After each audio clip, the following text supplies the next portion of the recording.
The initial victories felt brittle, like finely crafted glass ornaments poised precariously on the edge of a precipice.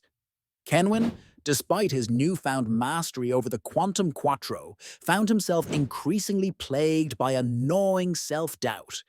The exhilarating power he wielded felt less like a tool and more like a volatile beast, ready to lash out at any perceived weakness. His successes, once celebrated with a surge of triumph, now felt tainted, shadowed by the ever-present fear of failure. He would spend hours in the secluded grove, the celestial moon painting the landscape in shades of silver and amethyst, attempting to quiet the relentless storm within. The meditative exercises, once a challenge, now felt insufficient. The weight of expectation, the burden of prophecy, pressed down upon him with crushing force. He was no longer just Kenwin Durant, a young man thrust into an extraordinary circumstance. He was the prophesied savior, the Orishashaha god, destined to combat a cosmic evil. The sheer enormity of this responsibility threatened to suffocate him. Visions flickered behind his closed eyelids, fragments of past failures, magnified and distorted by his anxiety. A schoolyard brawl where he had been outmatched, a failed attempt at a difficult spell during his early training, the subtle criticisms from his peers. Memories he had long buried resurfaced, potent and accusatory. These weren't merely reminders of past mistakes. They were fuel for his self-doubt, whispers of inadequacy that gnawed at his confidence. The more he pushed himself, the more intensely these ghosts appeared, haunting his every moment, feeding his fear. He grappled with the paradoxical nature of his situation. He possessed the power to reshape reality, to command the very fabric of existence. Yet, the very power that set him apart made him feel profoundly alone, disconnected from the world he sought to save. He yearned for the simple camaraderie he'd once known, the reassuring normalcy of a life untouched by destiny.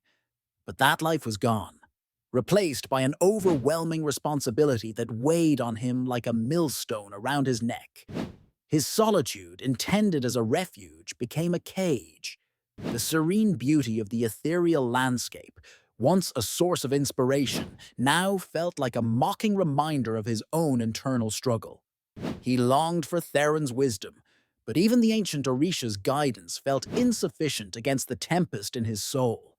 He found himself questioning Theron's judgment, wondering if he was truly worthy of the training, if he truly possessed the strength required to fulfill the prophecies. One evening, as the ethereal twilight painted the sky in hues of burnt orange and deep violet, Kenwin found himself by a crystalline waterfall, its starlight waters singing a melancholic tune.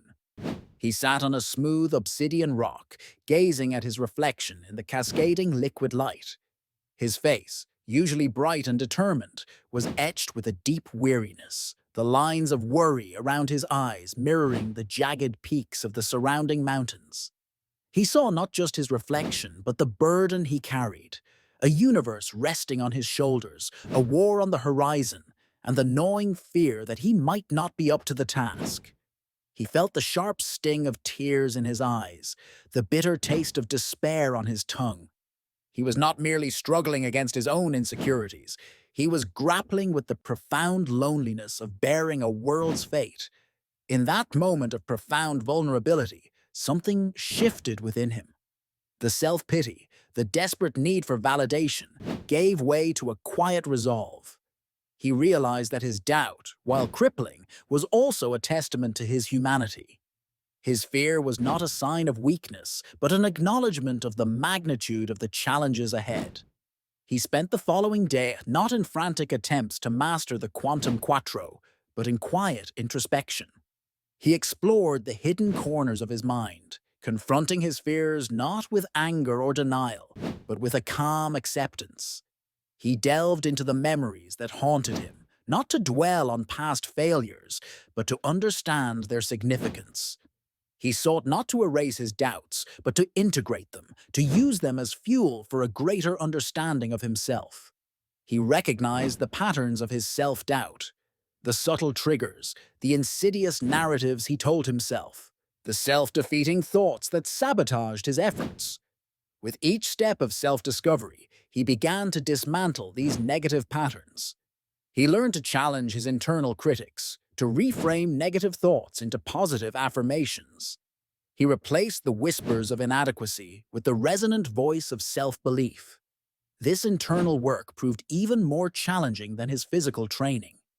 The battle against his inner demons was a relentless, soul-crushing struggle. He faced not a tangible enemy, but the most formidable opponent of all, himself. He started small. He began by focusing on his breathing, his heartbeat, anchoring himself to the present moment. Then, slowly, tentatively, he started to direct his emotional energy. He used his meditations not just to control his emotions, but to understand them, to accept them, and finally to channel them into positive action. He found solace in the simple act of helping others. He spent time with the celestial beings inhabiting this world, listening to their stories, offering his assistance. He found that in giving, he received. In helping others, he began to heal himself. The act of selflessness, of sacrificing his own worries for the benefit of others, proved to be a potent antidote to the poisonous cocktail of self-doubt and fear that had plagued him. His compassion became his shield, his empathy his weapon.